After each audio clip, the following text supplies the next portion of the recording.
Bienvenue à tous pour cet nouvel épisode des Chroniques Melsion pour l'entrepreneur.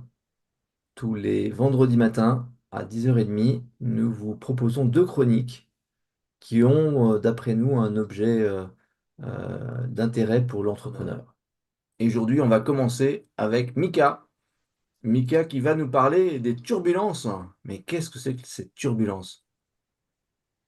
Et effectivement, on va parler de turbulence et je vais pas parler de turbulence dans un avion, hein. On va parler d'autre chose. Vous avez bien Ah, je suis un compris. petit peu déçu compte tenu de ton background. J'espérais beaucoup avoir un travail sur la thermodynamique des flux. En ma qualité de pilote, c'est quelque chose que je connais très très bien. Mais aujourd'hui, on va effectivement parler de turbulence et vous connaissez mon appétence pour l'observation de la réalité sous différents angles. L'idée étant d'accéder à une forme de vérité imparfaite, mais suffisante pour nous permettre de prendre les meilleures décisions possibles.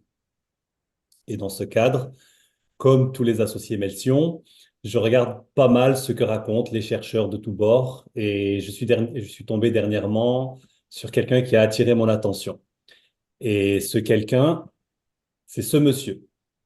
Alors ce monsieur, c'est le docteur Olivier Hamon et surtout en réalité ses travaux que je vais essayer de simplifier et synthétiser pour nourrir nos réflexions.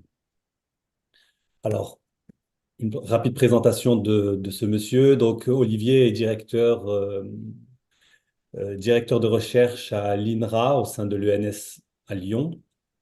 Alors, c'est un biologiste avec une approche assez particulière, donc une approche systémique dans son travail.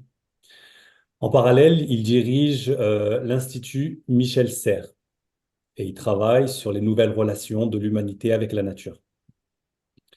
Ce que j'apprécie beaucoup avec ce monsieur, c'est qu'il imbrique les différentes sciences, et notamment les sciences humaines et les arts, notamment autour des questions de complexité, de résilience, de fragilité des systèmes biologiques et, et la notion de robustesse. Alors, comme tout scientifique, son idée, c'est d'observer ce qui se passe dans le monde, et en particulier, puisqu'il est biologiste, dans le monde du vivant, puis d'extrapoler à des lois valables dans d'autres domaines, notamment l'économie et les organisations humaines. Alors, son point de départ, c'est un constat. Donc, il constate que nous sommes en train de changer de monde et qu'il faut, du coup, absolument changer de paradigme. Pour lui, nous sommes en train de passer d'un monde stable à un monde de turbulence, d'où les fameuses turbulences. Et en changeant de monde, eh bien, on peut plus se baser et on ne peut plus baser nos décisions sur les anciennes lois, à savoir sur des moyennes. Et donc, ce qu'il dit, c'est qu'il va absolument falloir considérer les écarts types. Alors, juste un exemple assez simple pour comprendre de quoi on parle lorsqu'on parle de décider sur des moyennes ou considérer les écarts types. Prenons un exemple. Lorsqu'on parle de la température d'une journée, on va dire il va faire 20 degrés Celsius, par exemple. Ce 20 degrés, ce sera la moyenne des températures de la journée. Donc maintenant, supposons qu'au cours de cette journée, la température évolue quelque part entre 18 et 22 degrés Celsius. Eh bien, la simple information de la moyenne de 20 degrés, donc là j'ai une petite coquille au niveau de mon amplitude thermique, mais l'idée c'est que si elle évolue entre 18 et 22 degrés, et de comprendre et de savoir que la moyenne sera de 20 degrés, eh bien, ce sera suffisant pour prendre une décision éclairée. Et puis, lorsque la température évoluera, on l'apercevra peut-être quasiment pas. Maintenant, si au cours d'une journée, la température n'évolue plus entre 18 et 22, mais quelque part entre 0 et 40, eh bien, la moyenne sera toujours de 20 degrés, mais en réalité, il va peut-être faire 0 le matin, 40 dans l'après-midi. Et là, clairement, on va sentir la différence. Dans les deux cas, la moyenne vaut 20, mais dans le premier cas, on a ce qu'on appelle un écart type, sans rentrer dans les détails, de 2, alors que dans le second cas, on aura un écart type de 20. Et prendre une décision sans avoir cette information, eh ben, ça pourrait avoir de sacrées conséquences. Et donc, c'est ce type de situation qu'Olivier essaie de décrire lorsqu'il nous dit que dans un monde stable, la moyenne est suffisante pour évaluer la réalité et prendre des décisions. Mais lorsque les variations, donc ce qu'il appelle les turbulences, deviennent la norme, eh bien, la moyenne ne sert quasiment plus à rien. Ou en tout cas, on ne peut plus baser nos décisions que sur cette information-là. Ce que nous dit Olivier, c'est que et il insiste sur ce fait, c'est qu'il y a toujours eu des turbulences, mais que ces turbulences étaient locales. Alors que aujourd'hui, ce qui change, c'est que ces turbulences, elles deviennent globales, avec des impacts imprévisibles, tant dans le temps que dans l'espace.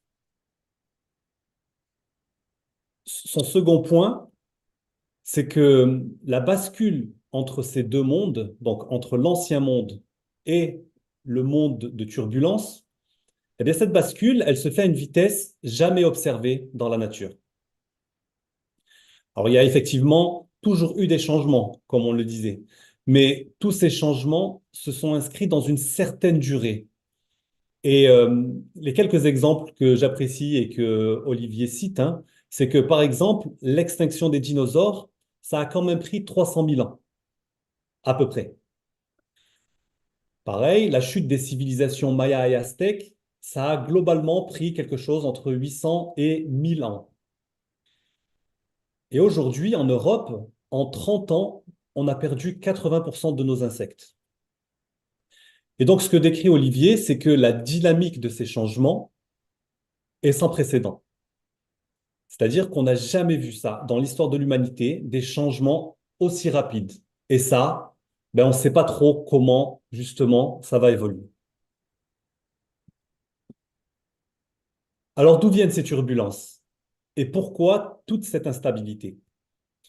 Pour Olivier, toute cette instabilité vient du fait que l'homme a su maîtriser son environnement et qu'on a contraint cet environnement à une forme d'ultra-performance. Alors pour Olivier, ce processus a commencé quelque part dans le néolithique. Et puis, avec la Renaissance, il y a eu un gain de performance, puisque les humains se sont interconnectés à l'échelle globale.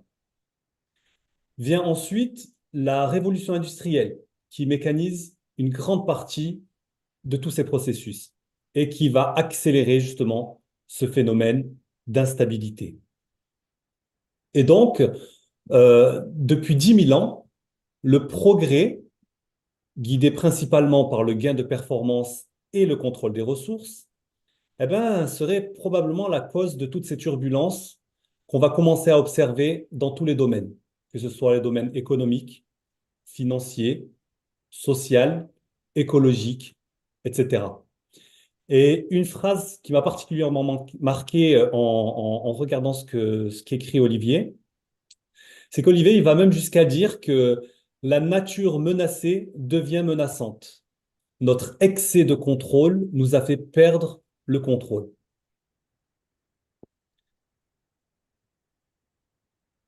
Alors, il s'intéresse aussi à comprendre pourquoi la performance pose problème. Alors, pour rappel, la performance, c'est la somme de l'efficacité et de l'efficience. Donc, l'efficacité, c'est atteindre son objectif. L'efficience, avec le moins de moyens possible.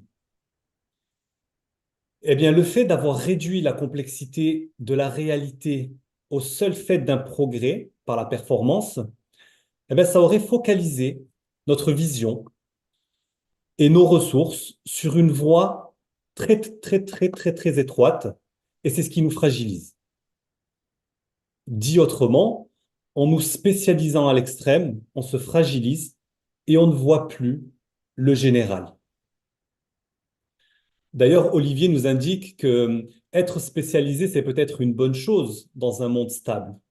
Mais pour lui, c'est suicidaire dans un monde instable et fluctuant. Et Olivier continue à s'interroger en se posant justement la question de d'où vient notre penchant pour cette performance. Et pour lui, la réponse, elle se trouve dans le fait qu'on aurait mal compris Darwin. À savoir, on pense que Darwin nous a simplement dit que la nature, elle serait régie par la compétition.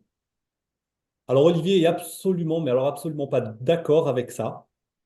Et de par ses travaux de biologiste, il nous apprend qu'en réalité, pas du tout. Bien au contraire, la nature est principalement régie par la coopération. Et d'ailleurs, c'est même plus fascinant que ça, puisque le mode de fonctionnement dans la nature serait régi par le niveau des ressources disponibles.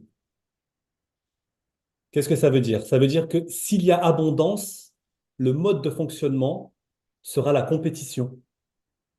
Mais lorsqu'il y a rareté des ressources, eh bien, le mode de fonctionnement de la nature, il est plutôt vers la coopération.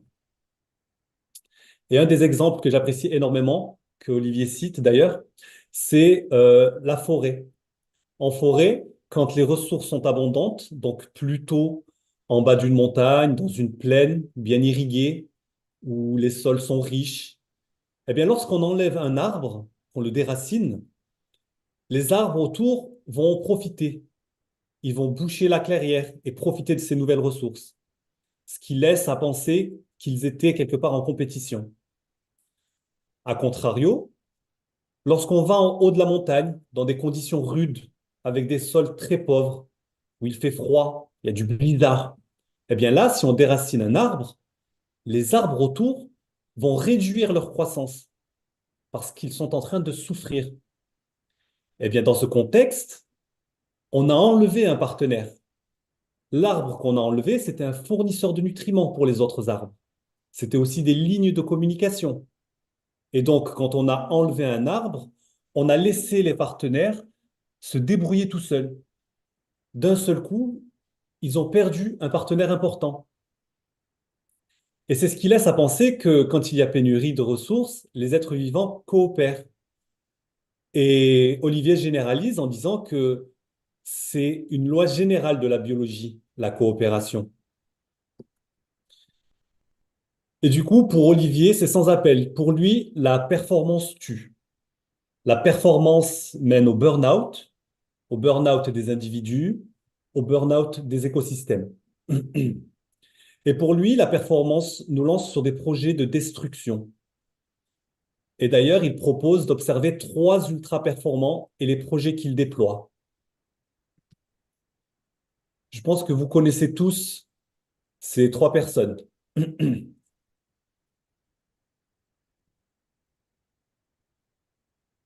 Donc le premier, notre entrepreneur phare, un des entrepreneurs phares, ou en tout cas très médiatisé, c'est Elon Musk. Et quel est le projet d'Elon Musk? Il en a plusieurs, mais un de ses grands projets, c'est de sauver l'humanité en allant sur Mars. Eh bien, pour Olivier, c'est un projet de mort, puisqu'il y a un très gros problème, c'est que aujourd'hui, eh bien, sur Terre, on ne sait pas faire ce qu'on appelle l'agriculture circulaire. On ne sait pas faire pousser des plantes dans un milieu clos, c'est-à-dire dans une petite serre complètement hermétique avec du sol, de l'eau et des plantes. Et donc pour Olivier, ce projet, c'est un projet de mort. Un autre entrepreneur très médiatique, donc Zuckerberg, fondateur de Facebook. Pareil, lui, l'un de ses derniers projets, c'est de construire un bunker quelque part à Hawaï, en prévision justement de toutes ces turbulences. Ici encore, pour Olivier, un bunker, eh ben, c'est un tombeau. Et un tombeau, ben, ça rapproche de la mort.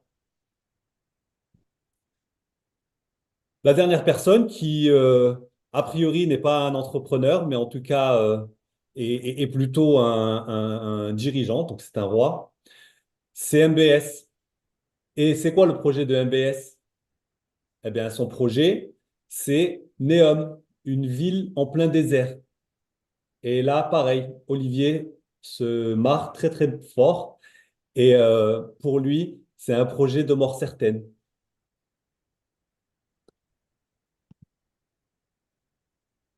Alors pour Olivier, une fois qu'il a fait ce constat, il essaye d'apporter des pistes de solutions. La première chose qu'il nous propose, c'est d'arrêter de prévoir. Parce que dans un monde fluctuant, rien n'est prévisible. Et donc, tous nos outils de prédiction et tout le mindset de vouloir prévoir est à jeter à la poubelle. Son second point, c'est au lieu d'essayer d'anticiper et de prévoir ces fluctuations, c'est plutôt de se préparer pour vivre avec ces fluctuations. Et pour cela, il nous propose de nous inspirer de la nature.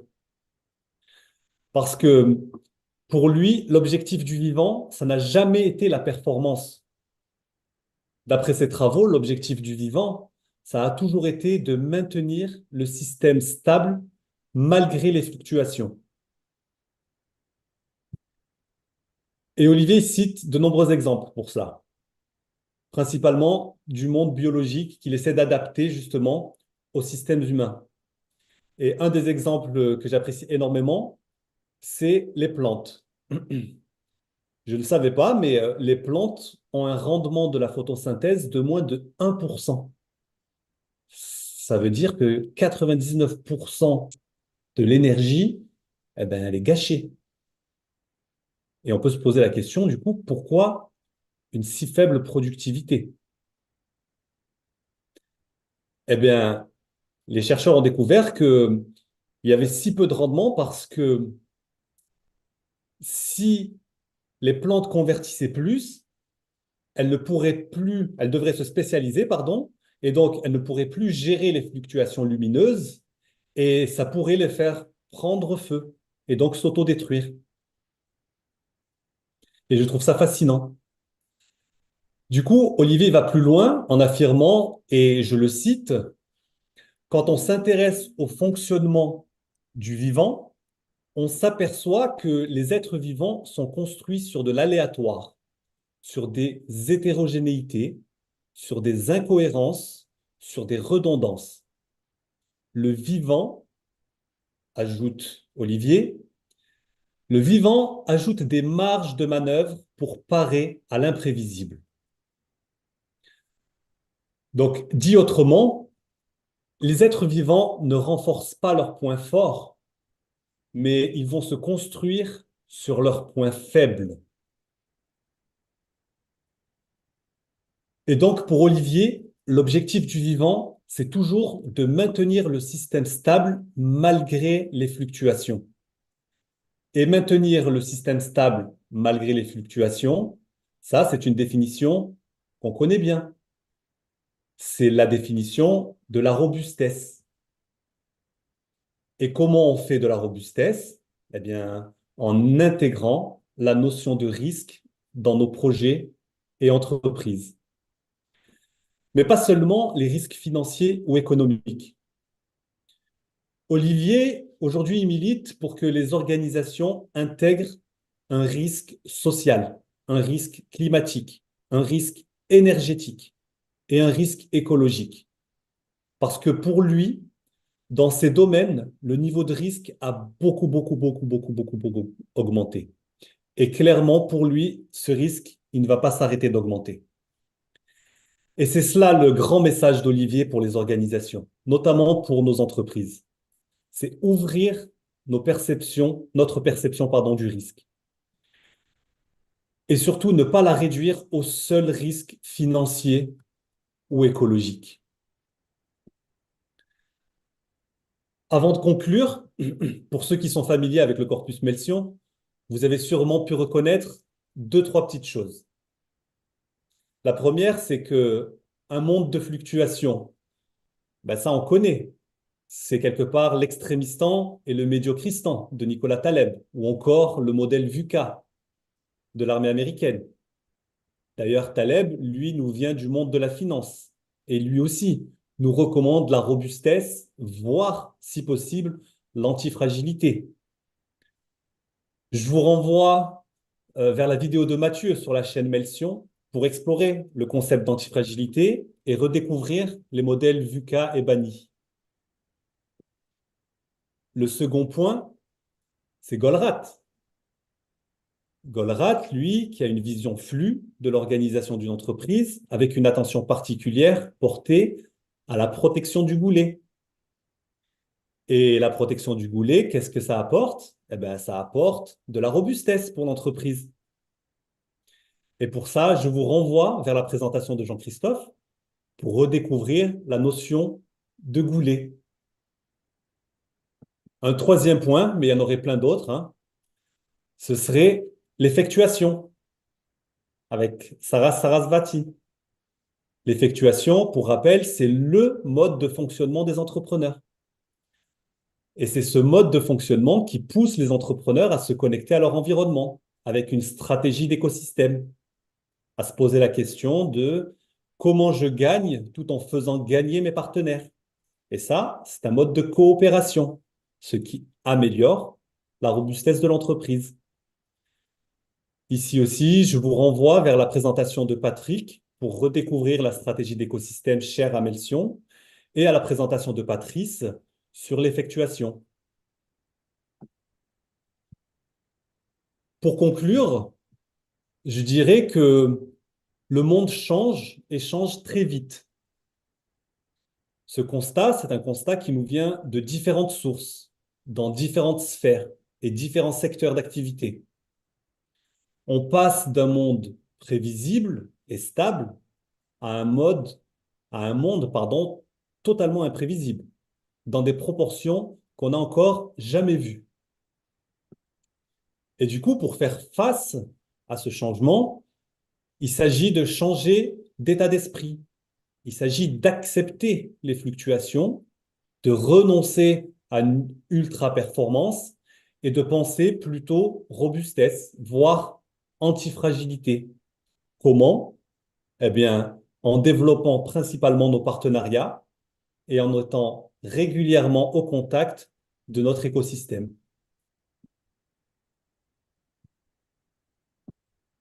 Merci pour votre attention et j'espère que ces éléments auront nourri vos réflexions. Merci beaucoup, Mika. Merci beaucoup. C'est toujours, toujours intéressant d'aller d'aller sur sur cette notion de monde incertain et de monde chaotique. Je pense que je trouve que ça manque beaucoup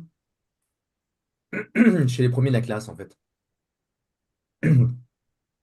qui ont appris que si on travaillait bien, ben, on avait tout marchait bien derrière, qui sont toujours un peu déçus de voir le caractère aléatoire des résultats de leurs efforts, alors qu'effectivement, c'est écrit dans les systèmes, quoi. C'est écrit dans les systèmes et c'est, comme tu disais, c'est en étant premier de la classe qu'on pense qu'on maîtrise et qu'on contrôle beaucoup de choses. Et d'ailleurs, quelque part, en étant premier de la classe, eh ben justement, on a appris que si on mettait suffisamment d'efforts et suffisamment d'énergie, on pouvait contrôler le fait que l'on soit premier de la classe. Sauf que ce qu'on oublie, c'est que on est premier de la classe dans ce système qui est déjà un système biaisé en réalité. Mhm. C'est plus du tout un système et un environnement qu'on va appeler de réel. Mhm. Sauf que dans la réalité, ce qu'on peut appeler hein, comme étant mère nature, pour garder une abstraction assez forte, bah, elle est là et elle se fout des règles qu'on a mis en place, abstraites ou pas, et qui vont contrarier, j'allais dire, son fonctionnement. Le fonctionnement de la nature, il est clairement aléatoire. Et j'irai même plus loin, c'est que lorsqu'on essaye, et je suis relativement d'accord avec enfin, avec les propos d'Olivier, c'est que lorsqu'on essaye de corriger ces petits aléas, ben, en réalité, on se rend compte que c'est des instabilités de second ordre et tout ce qu'on fait, c'est qu'on les augmente en réalité. Mhm. Oui, tout ça est vraiment finalement la convergence d'un nombre important des penseurs modernes autour de cette prise en compte du chaotique, du chaos, Et ce qui du est chaos, appréciable, chaos et grec. Et ce qui est appréciable, justement, c'est exactement ça. C'est que c'est des gens qui, a priori, arrivent de secteurs différents, donc ils ont un angle de vue sur la réalité qui est différent, Mm, avec des logiques différentes, mm, mais quelque part, ils se retrouvent tous sur la même conclusion. mm, Donc il y a probablement, encore une fois, une vérité imparfaite, mais suffisante. mm. Et je crois que ça aide beaucoup les entrepreneurs que de réaliser à quel point ils sont dans un monde chaotique. C'est, euh, c'est, ils le savent, ils le voient, mais ils ont l'impression que ça tombe sur eux, que c'est uniquement leur pas de chance à eux et que c'est uniquement leur situation personnelle. Comprendre qu'en fait, c'est vraiment le monde dans lequel ils vivent et cette particularité du monde que de systématiquement euh,